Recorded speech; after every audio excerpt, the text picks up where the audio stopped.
뉴욕 증시가 사상 최고치를 찍었죠. 근데 이 전망을 미리 하셨던 분이 있습니다.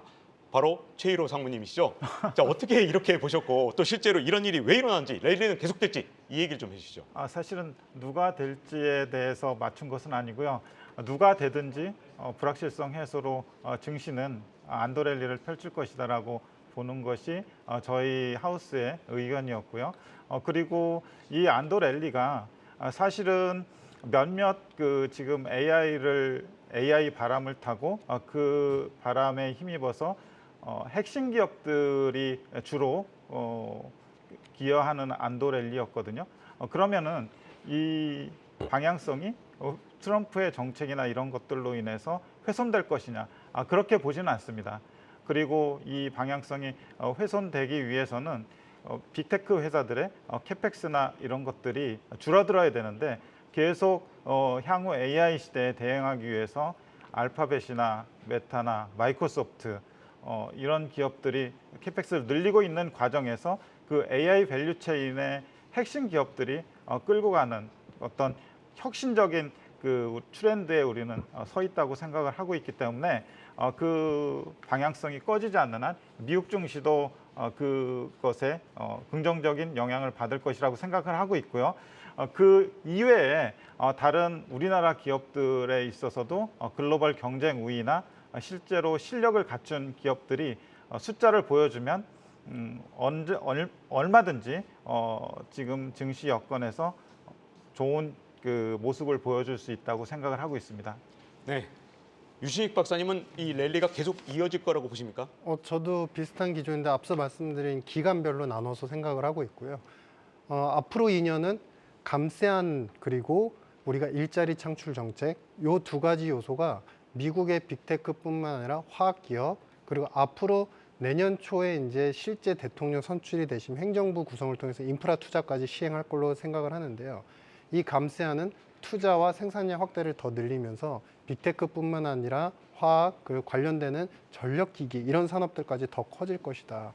아주 구체적으로 예전 같은 경우는 사실은 이제 20% 후반대에서 21%까지 낮췄는데 그때 당시에 그 EPS 그로스가 영업이익의 이제 앞으로의 전망치의 성장률 예측치가 10% 이상 올라간 기업들도 있었어요. 왜냐하면 이게 감세 때문에 세후 영업이익만 그냥 그 수준, 예를 들어서 한 8% 낮췄으면 8%만 좋아지는 게 아니고요. 기본적으로 규제 완화랑 R&D 투자 세액 공제까지 같이 들어가니까 점프업을 하는 거죠. 그래서 이번 초기 2년에는 분명히 미국의 기업들의 어닝이나 여러 가지 이익 체력이 업그레이드가 한번 되는 타이밍이 한꺼번에 올 것이다라고 생각을 하고 있고, 그래서 이러한 랠리는 개연성이 있고 정책적으로 뒷받침되는 랠리다라고 생각을 하고 있습니다. 다만 여전히 2년 후부터 앞으로 2년 후니까 사실은 26, 27, 27년 후반기부터는 사실상 그러한 좋은 영향들이 오히려 부정적인 감세나 이런 영향들로 인해서 좀 상쇄되거나 소실되면서 그때부터는 체력이 약화되고 시장은 약세로 전환될 가능성이 상당히 크다. 만약에 관세를 그대로 시행한다고 한다면 이렇게 생각을 하고 있습니다.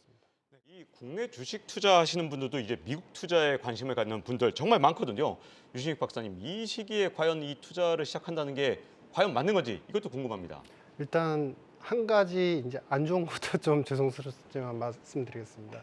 우리가 항상 이벤트를 이제 경험하게 되면 물론 대선의 불확실성이 이제 작아졌고 이제 없어졌죠. 사실은 없어졌고 레드웨이브 그러니까 상하원 이제 통일된 어떤 의회 구성이 됐으니까 무언가 앞으로 부채 한도도 그렇고 연방 정부 어떤 정책에 걸림돌이 되는 건 없을 거야. 통일성이 있을 거야. 빨라질 거야. 이거 기대가 됩니다. 하지만 이런 이벤트성 때문에 사실 앞으로 나오지 않은 정책들 그럼에도 불구하고 테슬라라는 기업이 주가가 너무 빨리 올랐고 그다음에 한꺼번에 모두 다 랠리를 보였던 거는 사실 이벤트성에 오히려 저는 가깝다. 그래서 지금의 상승을 그대로 따라가는 건 당연히 약간 비합리적이다라고 생각을 하고요. 다만 이제 펀더멘탈리 뒷받침되는 기업들이 과연 있느냐. 그래서 저는 포인트 한 3개를 갖고 있습니다. 이제 첫 번째는 실제로 감세를 언제 어떻게 시행하는지 그 시점이 된다면 사실 주가가 먼저 반응도 하겠지만 그때는 따라 붙으셔도 충분하다. 왜냐하면 이 체력 자체가 업그레이드가 될 것이기 때문이고요. 두 번째는 그럼에도 불구하고 지금부터 그래도 주가가 전체적으로 올랐지만 그래도 좋아 보이는 기업이 있을까요? 저는 미국 산업에서 조금 더 약간 다른 얘기지만 저는 화학산업군을 굉장히 좀 좋게 생각을 하고 있습니다. 왜냐하면 인프라 투자는 초당적으로 안 그래도 항상 새로운 대통령이면 했습니다. 그런데 이번에는 일단 레드 웨이브이기 때문에 통일적으로 최소 2조 달러 이상의 인프라 투자를 할 걸로 예상을 합니다. 그런데 화학산업 기업군은 사실은 성장의 모멘텀이 뚜렷하지 못했다라는 하반기에 바이든 정부의 정책 때문에 사실 많이 오르지도 못하고 성과나 밸류에이션이 좋지 못했어요. 그래서 앞으로 충분히 반영될 수 있다. 마지막 세 번째 포인트는요. 이제 기타 자산군에서 생각해 볼 때 우리가 비트코인도 상당히 규제가 철폐가 되면서 오를 거다라고 생각하는데 지금은 좀 타이밍이 아니다. 아주 쉽게 말씀드리면 분명히 완화적인 정책이 나올 것이니까 그의 정책을 확인하시고 가도 늦지 않다. 뭐 이렇게 보고 있습니다.